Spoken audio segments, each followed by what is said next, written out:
Hi friends, welcome back to my YouTube channel Math vs Math 2। আজ আমরা class 11-এর গুণোত্তর প্রগতি প্রশ্নমালা 9C এই চ্যাপ্টারের পরবর্তী নতুন কিছু অঙ্ক নিয়ে কথা বলবো। তো আমার আরেকটা চ্যানেল আছে ম্যাথ ভার্সেস ম্যাথ, সেখানেও ক্লাস 11-এর প্রচুর অঙ্কের সলিউশন দেওয়া আছে। চাইলে তোমরা ওই চ্যানেলে গিয়ে প্লে লিস্টে গিয়ে দেখতে পারো, লিঙ্ক আমি ডিসক্রিপশনে দিয়ে দেবো। আর একটা কথা, তোমরা অনেকে আমাকে বলেছিলে যে ইনস্টাগ্রামে অ্যাকাউন্ট খুলতে, আমি খুলেছি। চাইলে তোমরা আমাকে ওখানে ফলো করতে পারো, লিঙ্ক তোমরা ডিসক্রিপশনে পেয়ে যাবে। কিংবা তোমরা ম্যাথ ভার্সেস ম্যাথ আন্ডারস্কোর সবকটা স্মলে লিখে সার্চ করলেও আমার অ্যাকাউন্টে তোমরা পেয়ে যাবে। তো চলো আজ এই চ্যাপ্টারে নতুন কিছু শেখা যাক। তো এই ভিডিওয় আশা করি তোমরা একটা সারপ্রাইজ পেতে চলেছো। তো শেষ পর্যন্ত এই ভিডিওটা তোমরা দেখো। তো আমরা এবার থেকে 6 দিকের অঙ্ক শুরু করছি, ঠিক আছে? কি বলছে, নিম্নলিখিত গুণোত্তর প্রগতিটির প্রত্যেকটির এই যে ডট ডট মানে কি শূন্যস্থান চিহ্নিত স্থানগুলো পূরণ করো। তো ডট ডট দেওয়া ছিল, তো আমি ডাইরেক্ট স্ট্রেট লাইন টেনেছি। তাহলে কি 6-এর 1 দাগ, তাহলে কি এটা টোটালটা একটা গুণোত্তর প্রগতির মধ্যে এই পদগুলো দিয়ে দিয়েছে। কিন্তু এই এখানে একটা পদ আছে, এখানে একটা পদ আছে, এখানে একটা পদ আছে, এই পদগুলো গ্যাপ দিয়েছে। কি বলেছে, এই পদগুলো কী হবে তোমরা বার করো। তো দেখো, এই যে প্রদত্ত গুণোত্তর প্রগতির প্রথম পদ, এই যে একটা গুণোত্তর প্রগতি এগিয়ে যাচ্ছে, তাহলে প্রথমে কোন পদটা আছে 11/4, দ্যাট ইজ প্রথম পদ, তাহলে কত হবে 11/4। আর এটা সেকেন্ড পদ, এটা থার্ড পদ, এটা চতুর্থ পদ বা ফোর্থ পদ, এটা 5 নম্বর পদ, দ্যাট ইজ সেখান থেকে আমরা কী বলতে পারবো, ফোর্থ পদ কত 22/27, ঠিক আছে? এবার আমরা জানি কোনো গুণোত্তর প্রগতির ক্যালকুলেশন বা কোনো রকম স্টেপ নেওয়ার জন্য দুটো জিনিস দরকার, একটা হচ্ছে প্রথম পদ আর একটা হচ্ছে সাধারণ অনুপাত। এবার প্রথম পদ তো আমরা পেয়ে গেছি, কিন্তু এমন কোনো কন্ডিশন নেই যে আমরা সেখান থেকে আমরা সাধারণ অনুপাত বের করব। সাধারণ অনুপাত পেতে গেলে কী করতে হবে, পরপর যে কোনো দুটো পদ আমার থাকা দরকার, কিন্তু পাশাপাশি কোনো দুটো পদ এখানে বলে দেয়নি। সেজন্য আমি কী করছি, সাধারণ অনুপাতটা আমি ধরে নিচ্ছি। লেট সাধারণ অনুপাত ইকুয়াল টু আর, এটাকে কী বলেছি আর। তাহলে দেখো গুণোত্তর প্রগতির চতুর্থ পদ কত 22/7। এবার গুণোত্তর প্রগতির রাতের বেলা একটু ভিডিও করিস, তো সেজন্য একটু পোকা বেশি উঠছে, আমি অ্যাডজাস্ট করার চেষ্টা করছি বস। তাহলে আমরা কি জানি, কোনো গুণোত্তর প্রগতির এনতম পদ সমান কী হয়, এনতম পদ যদি টিএন হয় তাহলে সেটা ইকুয়াল টু আমরা কি লিখতে পারি, এ into r to the power n-1। তাহলে এ মানে কী হয় প্রথম পদ, আর আর মানে কি সাধারণ অনুপাত, আর এন মানে কি যততম পদের কথা বলছি। তাহলে এই গুণোত্তর প্রগতির চতুর্থ পদের ফর্মুলা যদি এখানে ইউজ করি তাহলে কত পাবো, প্রথম পদ মানে কি অত, এখানে 11/4 ইন্টু সাধারণ অনুপাত কত আর, তাহলে R to the power n-1। তাহলে এখানে এনে যে কত লিখবো 4, তাহলে 4 - 1 ইকুয়াল টু কত বলে দিচ্ছে এটা 22/27, তাই লিখেছি। তাহলে এখন আমরা এখান থেকে কী পাচ্ছি, বা R cube is equal to 22/27 into এটা উল্টে যাবে 4/11, that is 8/27। That is R cube is equal to কী লিখতে পারি এখন 2/3 হোল কিউব, 8/27টাকে কী লিখতে পারি 2/3 হোল কিউব। তাহলে উভয় দিক থেকে কিউব তুলে দাও, that is r equal to কত পাচ্ছি 2/3। তাহলে এবার গুণোত্তর প্রগতিটা আমরা বের করতে পারবো, কারণ কি প্রথম পদও পেয়ে গেছি, সাধারণ অনুপাতও পেয়ে গেছি। তাহলে গুণোত্তর প্রগতিটা কী হবে, তাহলে প্রথম পদ ছিল তোমার 11/4, তাহলে দ্বিতীয় পদ কী হবে 11/4 এর সাথে 2/3 গুণ করবো, এই যে। তাহলে তৃতীয় পদ কী হবে, এই যে আগের পদ যেটা ছিল 11/4 ইন্টু 2/3, এইটার সাথে আবার একটা সাধারণ অনুপাত দ্যাট ইজ 2/3 গুণ করবো। চতুর্থ পদ তোমাকে বলে দিয়েছিল 22/27, আর পঞ্চম পদ তাহলে কী হবে, এই আগের পদ মানে চতুর্থ পদের সাথে আবার 2/3 গুণ করবো, that is 22/27 into 2/3, that is গুণ করে আমরা কত পাচ্ছি, এটা তো 11/4 বলে দিয়েছিল, এটাকে গুণ করলে কত পাচ্ছি 11/6, এটাকে করলে কত পাচ্ছি 11/9, 22/27 আমাকে বলে দিয়েছিল, আর এটাকে ক্যালকুলেশন করলে কত পাচ্ছি 44/81। তাহলে শূন্যস্থানের জায়গায় কোন কোন পদগুলো আমরা হবে, তাহলে এই পদটা আর এই পদটা শূন্যস্থানগুলোই আমাকে বার করতে দিয়েছিল। দ্যাট ইজ শূন্যস্থানের পদগুলো তোমরা আশা করি বুঝতে পেরেছো কোনগুলো হবে, তাছাড়া আমি তলায় দাগ দিয়ে দিয়েছি, ঠিক আছে? তো এটি হবে এই অঙ্কের আনসার। শূন্যস্থানের পদগুলো তাহলে কী কী হবে, এটা একটা, এটা একটা, এটা একটা, ঠিক আছে? এবার 6-এর 2 দাগ, ঠিক আছে? 6-এর 2 দাগ কী বলছে, এই যে এটা একটা প্রগতি বলে দিয়েছে, গুণোত্তর প্রগতি। তাহলে এটা হচ্ছে প্রথম পদ, কারণ এটা প্রথমে আছে, এটা সেকেন্ড পদ, এটা থার্ড পদ, এটা ফোর্থ পদ, এটা ফিফথ পদ, আর এটা সিক্সথ পদ। তাহলে গুণোত্তর পদ্ধতির প্রথম পদ আমাকে বলে দিয়েছে -1, আর পঞ্চম পদ কত বলেছে -16। তো আমরা সবাই জানি গুণোত্তর পদ্ধতির ক্ষেত্রে আমার দুটো জিনিস দরকার, প্রথম পদ আর সাধারণ অনুপাত। কিন্তু প্রথম পদ বলে দিয়েছে, কিন্তু এমন কোনো কন্ডিশন নেই যে আমরা সাধারণ অনুপাতটা বার করতে পারি। সাধারণ অনুপাত বার করতে গেলে কী করতে হবে, পাশাপাশি যে কোনো দুটো পদ বলে দিতে হবে, কিন্তু পাশাপাশি কোনো দুটো পদ আমাকে বলে দেয়নি। সেজন্য আমি কী করবো, ধরে নেব লেট গুণোত্তর পদ্ধতির সাধারণ অনুপাত ইকুয়াল টু আর। তাহলে এবারে গুণোত্তর পদ্ধতির এনতম পদের ফর্মুলা কী হয়, যেহেতু গুণোত্তর পদ্ধতির এনতম পদ যদি টিএন হয়, সেটার ফর্মুলা কী হয় এ into r to the power n-1, যেখানে এ মানে প্রথম পদ, আর মানে কি সাধারণ অনুপাত, আর এন মানে কি যততম পদের কথা বলছি। তাহলে অতএব এবার গুণোত্তর পদ্ধতির পঞ্চম পদ আমাকে বলে দিয়েছে, তাহলে গুণোত্তর পদ্ধতির পঞ্চম পদের ফর্মুলা যদি আমরা ইউজ করি তাহলে আমরা কত পাবো অতএব গুণোত্তর পদ্ধতির পঞ্চম পদ ইজিক্যাল টু, তাহলে কত পাবো, যদি এই ফর্মুলা অনুযায়ী যাই তাহলে কত পাবো, এ মানে কি প্রথম পদ, তাহলে -1 ইন্টু আর মানে কি সাধারণ পদ, আমরা ধরেছি আর, তাহলে R to the power n-1, that is 5-1। যদি ফর্মুলা অনুযায়ী যাই তাহলে এটা হওয়া উচিত আমার পদ্ধতির পঞ্চম পদ, কিন্তু ওরা বলছে কি পঞ্চম পদ কত, -16, দ্যাট ইজ এটা ইকুয়াল টু তার মানে -16। তাহলে এখান থেকে আমরা এখন কি লিখতে পারি, এই -1 আর এই মাইনাস তুলে দিচ্ছি, তাহলে কি পাবো, R to the power 4 equal to 16, বা R to the power 4 equal to +-2 to the power 4, কারণ কি 16টাকে কি লিখতে পারি, +-2 টু দি পাওয়ার 4, কারণ কি +2 টু দি পাওয়ার 4 16 হয়, -2 টু দি পাওয়ার 4 16 হয়, সেই জন্য আমরা লিখলাম +-2 টু দি পাওয়ার 4। তাহলে এখন উভয় দিক থেকে 4 তুলে দাও, তাহলে এখান থেকে কী পাচ্ছি, আর ইকুয়াল টু +-2, ঠিক আছে। তো আর এর ভ্যালু পেয়ে গেলাম, এর ভ্যালু জানি, এবার আমরা প্রগতিটা বার করে নেবো। যেহেতু আমরা আর এর ভ্যালু কটা পেয়েছি, দুটো পেয়েছি, তাহলে কি গুণোত্তর প্রগতি কটা পাবো, দুটো পাবো, তাহলে সেই দুটো প্রগতি এবার আমরা বার করবো। অতএব আর ইকুয়াল টু 2 হলে গুণোত্তর প্রগতি কী হয়, আর ইকুয়াল টু 2, আর এ তো আমাকে বলে দিয়েছে -1, এ তো ফিক্সড, তাহলে দুটো গুণোত্তর প্রগতি কখন পাবো, যখন একবার A equal to -1 R equal to 2, তখন একটা প্রগতি পাবো, আর A equal to -1 R equal to -2, তখন আরেক ধরনের প্রগতি পাবো। তো সেই প্রগতি আমরা দুটো বের করছি, তাহলে আর ইকুয়াল টু 2 মানে কি, এ ইকুয়াল টু তোমার -1, মানে প্রথম পদ তোমার তো -1 থাকবেই, তাহলে -1, তাহলে দ্বিতীয় পদটা কী হবে, এই সাথে সাধারণ পদ মানে 2 গুণ করবো, that is -1 into 2, that is -2, তাহলে এর পরের পদটা কত হবে, -2 এর সাথে আবার 2 গুণ করবো, দ্যাট ইজ -4, তাহলে এর পরের পদটা কত হবে, -4 ইন্টু 2, দ্যাট ইজ -8, তাহলে এর পরের পদটা কত হবে, -8 ইন্টু 2, দ্যাট ইজ -16, এটা কোশ্চেন আমাকে বলে দিয়েছিল পঞ্চম পদ। তাহলে এর পরের পদটা কত হবে, 16 ইন্টু -2, দ্যাট ইজ -32, তাহলে কি শূন্যস্থানের পদগুলো আমরা পেয়ে গেলাম -2, -4, -8, -32, যখন আর ইকুয়াল টু 2 আর এ ইকুয়াল টু -1। এবার শূন্যস্থানের পদগুলো বের করবো যখন এ ইকুয়াল টু -1 কিন্তু আর ইকুয়াল টু কত, -2, তাহলে অ্যান্ড আর ইকুয়াল টু -2 হলে গুণোত্তর পদ্ধতি কী হয়, তাহলে প্রথম পদ তো তোমার -1 বলে দিয়েছে, তাহলে দ্বিতীয় পদ কী হবে, -1 ইন্টু -2, দ্যাট ইজ শুধু 2, তৃতীয় পদ কী হবে, 2 ইন্টু -2, দ্যাট ইজ -4, চতুর্থ পদ কী হবে, -4 ইন্টু -2, দ্যাট ইজ 8, পঞ্চম পদ কী হবে, 8 ইন্টু -2, দ্যাট ইজ -16, আর 6 নম্বর পদ কী হবে, -16 ইন্টু -2, দ্যাট ইজ 32, তাহলে শূন্যস্থানের পদগুলো কী হবে, 2, -4, 8 আর 32, যখন আর ইকুয়াল টু -2 আর এ ইকুয়াল টু তো তোমার -1 সব ক্ষেত্রেই কোশ্চেনেই বলে দিয়েছে, তো এটি হবে এই অঙ্কের অ্যান্সার, ঠিক আছে। এবার 6-এর 3 দাগ, তো 6-এর 3 দাগের ক্যালকুলেশনটা একটু বড় কিন্তু অঙ্ক সোজা, তোমাকে ক্যালকুলেশনটা একটু বুঝতে হবে। আমি পুরো স্টেপ বাই স্টেপ ভেঙে করেছি, চাইলে তোমরা মুখোমুখি করতে পারতে, কোনো অসুবিধা নেই। 6-এর 3 দাগ কী বলছে, তাহলে এটাও একটা গুণোত্তর প্রগতি, এই শূন্যস্থানের পদগুলোকে আমাকে বার করতে হবে, তাহলে এটা প্রথম পদ, এটা দ্বিতীয় পদ, এটা তৃতীয় পদ, এটা চতুর্থ পদ, এটা পঞ্চম পদ, এটা 6 নম্বর পদ, এটা 7 নম্বর পদ। তাহলে কি প্রদত্ত গুণোত্তর পদের প্রথম পদ কত, এ ইজ ইকুয়াল টু 0.1, আর 6 নম্বর পদ মানে ষষ্ঠ পদ ইকুয়াল টু কত, 0.432, তাহলে 0.00032। তাহলে কি আমার দরকার কি সাধারণ অনুপাত, নাহলে তো আমরা এগোতে পারবো না। এবার এমন কোনো কন্ডিশনও দেওয়া নেই, দ্যাট ইজ পাশাপাশি দুটো পদও দেওয়া নেই যে সেখান থেকে আমরা সাধারণ অনুপাতটা বার করে নেবো, দ্যাট ইজ সাধারণ অনুপাত আমরা যেহেতু বার করতে পারছি না তো ধরে নিচ্ছি লেট গুণোত্তর পদ্ধতির সাধারণ অনুপাত ইকুয়াল টু আর। এবার আমরা জানি কি কোনো গুণোত্তর পদ্ধতির এনতম পদ যদি Tn হয় সেটা ফর্মুলা কী হয়, এ into r to the power n-1, যেখানে এ মানে প্রথম পদ, আর মানে সাধারণ অনুপাত, আর এন মানে যততম পদের কথা বলছি। তাহলে আমি এই ফর্মুলা অনুযায়ী প্রথমে আমি এই গুণোত্তর পদ্ধতির ষষ্ঠ পদ বা 6 নম্বর পদটা আমি বের করে নিচ্ছি। তাহলে ফর্মুলা অনুযায়ী যদি এই গুণোত্তর পদ্ধতির 6 নম্বর পদ যদি আমি বার করতে চাই তাহলে কী পাবো, এ ইন্টু এ মানে কি প্রথম পদ, দ্যাট ইজ 0.1, ইন্টু আর মানে কি সাধারণ অনুপাত, আমরাও ধরেছি আর, আর টু দি পাওয়ার যততম পদের কথা বলছি 6তম, তাহলে 6-1, তাহলে ফর্মুলা অনুযায়ী এটা হবে গুণোত্তর পদ্ধতির 6 নম্বর পদ, কিন্তু ওরা বলছে এটা হবে, দ্যাট ইজ তার মানে কি এটা ইকুয়াল টু এটা, তাহলে এটা ইকুয়াল টু এটা করে দিলাম। এবার দেখো পয়েন্ট থেকে আমি দশমিক থেকে তুলে আমি নিজে শূন্য নিয়ে আসছি, তাহলে তোমার ডাইরেক্ট মুখোমুখি করতে পারতে কোনো অসুবিধা নেই।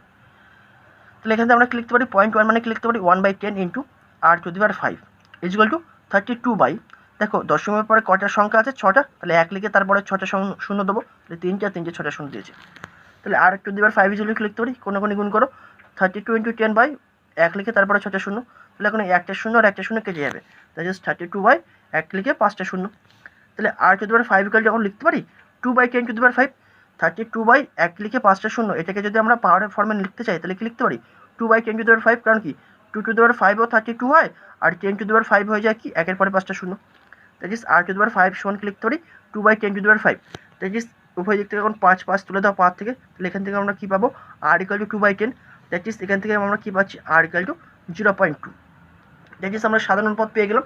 এবার আমরা পদগুলোকে বার করে নেব। তাহলে অর্থাৎ গুণোত্তর পদ্ধতি কী হয়, তাহলে প্রথম পদ তোমার কত ছিল 0.1, তাহলে দ্বিতীয় পদ কী হবে 0.1 ইন্টু সাধারণ পদ দ্যাট ইজ 0.2, তাহলে এটাকে ক্যালকুলেশন করো, তাহলে 1/10 ইন্টু 2/10 দ্যাট ইজ কত পাবো 2/100 দ্যাট ইজ 0.02। তোমরা চাইলে এখান থেকে ডাইরেক্ট মুখোমুখি গুণ করে নিতে পারো, 0.02 ডাইরেক্ট করতে পারতে কোনো অসুবিধা নেই, কিন্তু আমি স্টেপ বাই স্টেপ করে তোমরা দেখাচ্ছি, চাইলে তোমরা মুখোমুখি করবে। তাহলে তৃতীয় পদটা কী হবে, দ্বিতীয় পদের সাথে আবার সাধারণ অনুপাত গুণ করবো that is 0.02 into 0.2 that is এটাকে আবার লিখতে পারি 2/100 ইন্টু 2/10 দ্যাট ইজ 4/1000, তাহলে এটাকে পয়েন্টের ভাষায় লিখলে কী লিখবো 0.004। তাহলে চতুর্থ পদ কী পাবো, এই তৃতীয় পদের সাথে আবার 0.2 গুণ করবো, তাই লিখছি 0.004 into 0.2 that is 4/1000 into 2/10 that is কত পাচ্ছি 8/, একের পরে কটা শূন্য 4টে শূন্য, তাহলে পয়েন্টের ভাষায় লিখলে কত পাবো 0.0008।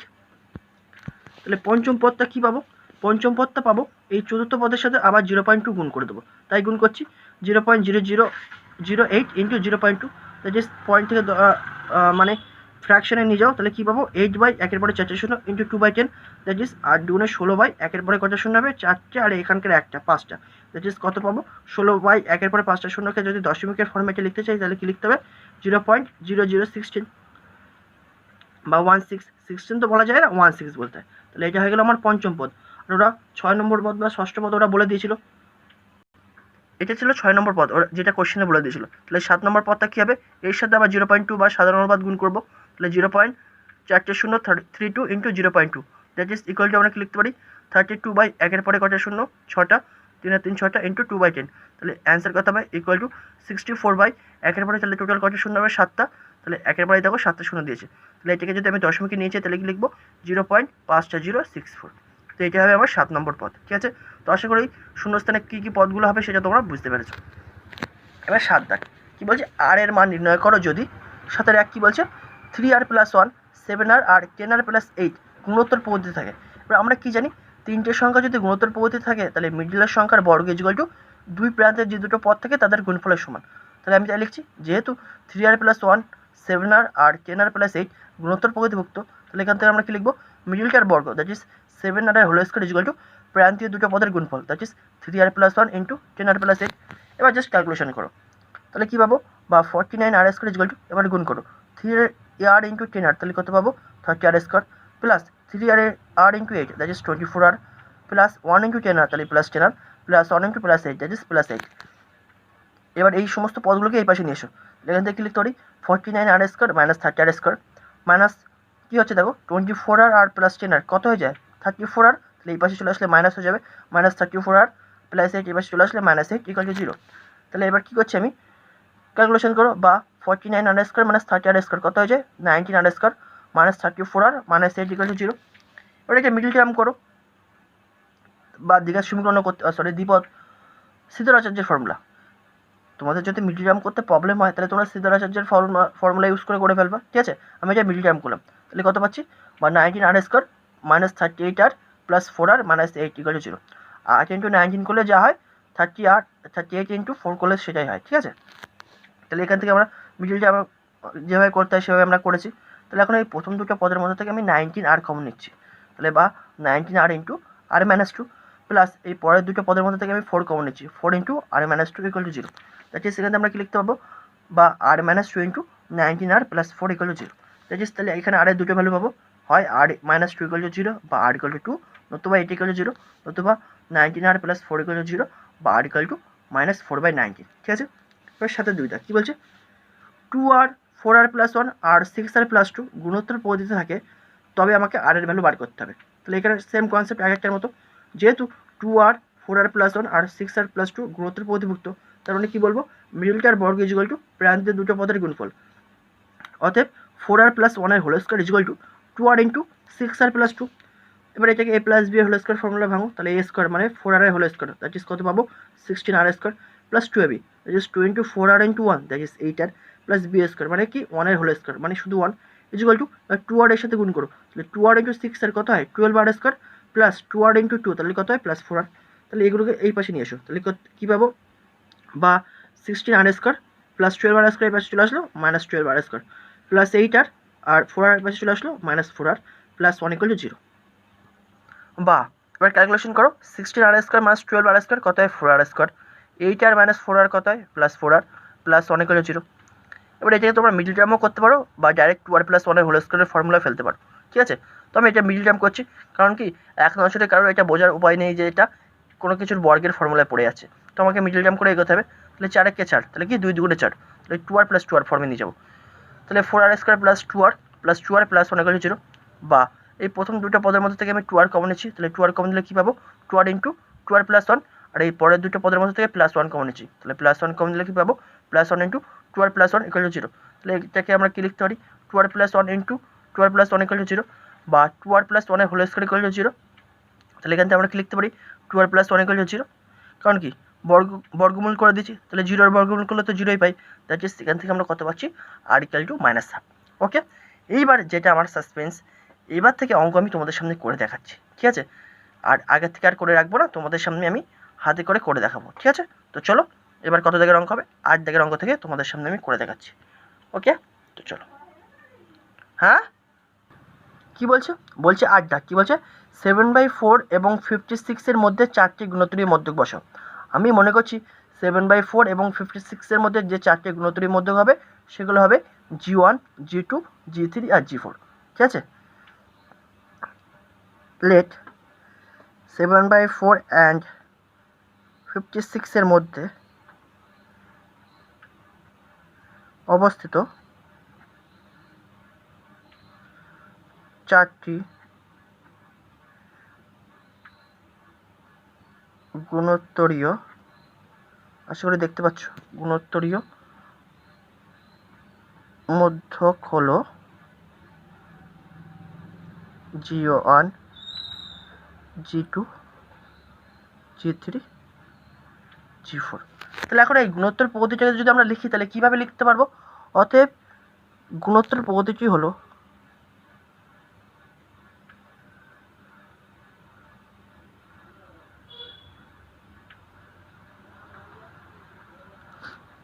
তাহলে প্রথম পদ কত হবে 7/4, তাহলে গুণোত্তর পদ্ধতিটা কী পাবো, প্রথম পদ কত হবে 7/4, তারপরে কি প্রথম গুণোত্তরীর মধ্যক G1, তারপরে গুণোত্তরীর মধ্যক G2, G3, তারপরে কত হবে G4, লাস্টে কি বলেছে 56। দ্যাট ইজ এটাই হবে আমার গুণোত্তরীয় প্রগতি। গুণোত্তর যে প্রগতিটার কথা বলছে সেটা হলো এটা। তাহলে প্রথম পদ 7/4, আর এটা কত নম্বর পদ হবে তাহলে ষষ্ঠ পদ, কারণ কি এটা হচ্ছে প্রথম G1, এটা তোমার প্রথম গুণোত্তরীর মধ্যক, কিন্তু যদি গুণোত্তর প্রগতিটার কথা বলি তাহলে পদ হিসেবে এটা কত নম্বর পদ, দ্বিতীয় পদ, এটা দ্বিতীয় গুণোত্তরীয় মধ্যক, কিন্তু পদ হিসেবে এটা কত নম্বর পদ, তৃতীয় পদ, তাহলে এটা 3 নম্বর গুণোত্তরীয় মধ্যক, বাট পদ হিসেবে কত নম্বর পদ, চতুর্থ পদ, এটা 4 নম্বর গুণোত্তরীয় মধ্যক, কিন্তু পদ হিসেবে কত নম্বর পদ, পঞ্চম পদ, আর 56 তো তোমার ষষ্ঠ পদ হবেই, কারণ কি লাস্ট পদ 6 নম্বর পদ। আর এই দুটোর মধ্যে বলেছে, তাহলে কি এই দুটো পদ প্রান্তে থাকবে আর মিডিলে গুণোত্তরীয় মধ্যকগুলো থাকবে। তাহলে আমার কি বললাম, গুণোত্তর কোনো প্রগতি যদি আমাকে বলে দেয় তাহলে দুটো জিনিস আমার জানা দরকার, এক হলো প্রথম পদ আর একটা হলো সাধারণ পদ। তো প্রথম পদ এরা তো বলে দিয়েছে 7/4, কিন্তু এমন কোনো কন্ডিশন দেওয়া নেই যে সেখান থেকে আমি সাধারণ পদটা বের করতে পারি। দ্যাট ইজ পাশাপাশি অবস্থিত দুটো পদ বলে দিলেই তবেই তো আমরা সাধারণ পদটা বার করতে পারি, দ্যাট ইজ সাধারণ পদটা আমরা ধরে নেব, কিন্তু প্রথম পদটা আমরা পেয়ে গেছি। তাহলে অতএব গুণোত্তর প্রগতিটির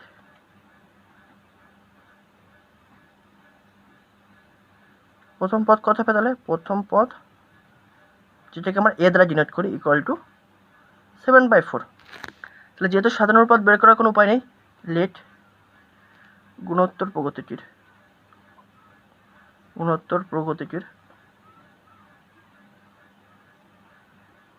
সাধারণ অনুপাত = r। ওকে, অনুপাত = r, ঠিক আছে। এবার দেখো আমরা জানি কি গুণোত্তর প্রগতির এটা ক নম্বর পদ, 6 নম্বর পদ। এবার n নম্বর পদ গুণোত্তর, যদি কোনো গুণোত্তর প্রগতির n নম্বর পদ যদি আমাকে বার করতে হয় তার ফর্মুলাটা কী হয় আমি লিখে দিচ্ছি। আমরা কি জানি, যেহেতু কোনো গুণোত্তর প্রগতির n-তম পদ যেটা যদি Tn হয় তাহলে সেটা আমরা কি লিখি a × r⁴ যেখানে a হলো প্রথম পদ, r হলো সাধারণ পদ, আর n মানে কি যততম পদের কথা বলছে। তাহলে দেখো এই গুণোত্তর প্রগতিটির 6 নম্বর পদ তোমার 56 না, তাহলে এই ফর্মুলা অনুযায়ী যদি আমি এই গুণোত্তর প্রগতি, মনে করো তুমি 56 জানো না, তুমি এই ফর্মুলা অনুযায়ী এই প্রগতিটির তুমি 6 নম্বর পদটা বার করছো, তাহলে এখান থেকে আমরা কি লিখতে পারি, অতএব গুণোত্তর প্রগতিটির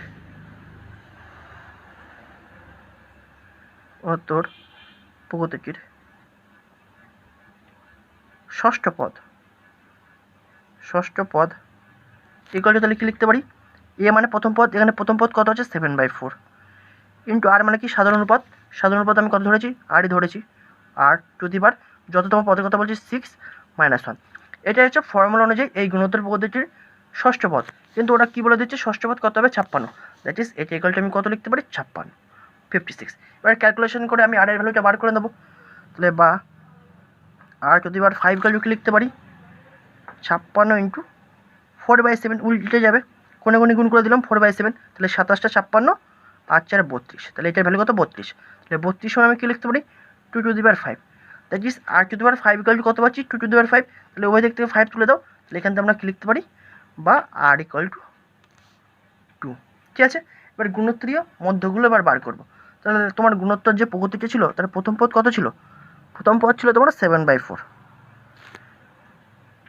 তাহলে কি এর পরের পদটা কত হবে 7/4 ইন্টু 2 হবে কি হবে না, অবশ্যই হবে, দ্যাট ইজ কত হবে 2 কাটলে 7/2, তাহলে এর পরের পদটা কত হবে 7/2 ইন্টু 2, দ্যাট ইজ অনলি 7, তাহলে এর পরের পদটা কত হবে 7 ইন্টু 2, দ্যাট ইজ 14। ঠিক আছে, তাহলে এর পরের পদটা কত হবে নিচে লিখছি, হ্যাঁ 14 ইন্টু 2 হবে কি হবে না, দ্যাট ইজ 28, হবে কি হবে না হবে, তাহলে এর পরের পদটা কত হবে 28 ইন্টু 2, দ্যাট ইজ 50। কী বলতো এক হাতে ক্যামেরা ধরছি তো সেজন্য একটু সরে যাচ্ছে। তাহলে কি এই হলো গুণোত্তর পদ্ধতিটা, তাহলে কি আমার বলেছিল কি গুণোত্তরীয় মধ্যকগুলো বার করতে, that is G1 G2 G3 G4, তাহলে G1 মানে কি দ্বিতীয় পদ, তাহলে দ্বিতীয় পদ কত ছিল এখানে 7/2, তাহলে এটা হচ্ছে প্রথম গুণোত্তরীয় মধ্যক, তাহলে দ্বিতীয় গুণোত্তরীয় মধ্যক কি তৃতীয় পদ, তাহলে এটা তোমার তৃতীয় পদ, তাহলে এটা হচ্ছে দ্বিতীয় গুণোত্তরীয় মধ্যক যেটাকে আমরা G2 ধরেছিলাম, তাহলে তৃতীয় গুণোত্তরীয় মধ্যক মানে কি চতুর্থ পদ, এটা হচ্ছে তোমার চতুর্থ পদ, দ্যাট ইজ এটা তোমার তৃতীয় গুণোত্তরীয় মধ্যক, আর চতুর্থ গুণোত্তরীয় মধ্যক তাহলে কত হবে যেটা পঞ্চম পদ, তাহলে পঞ্চম পদ তোমার এটা 28, দ্যাট ইজ এটা তোমার চতুর্থ গুণোত্তরীয় মধ্যক, দ্যাট ইজ তাহলে G1 G2 G3 আর G4 এর ভ্যালু তোমরা পেয়ে গেলে, তো এটাই হবে এই অঙ্কের অ্যান্সার। তাহলে গুণোত্তরীয় মধ্যকগুলো কী কী 7/2 7 14 আর 20। ঠিক আছে, তো আশা করি এই পর্যন্ত তোমরা বুঝতে পেরেছো। নেক্সট ভিডিও আবার পরবর্তী নতুন কিছু অঙ্ক আবার হাতে করে তোমাদের সামনে তুলে ধরবো। তো চলো নেক্সট ভিডিও আবার নতুন কিছু শেখা যাবে। Thank you.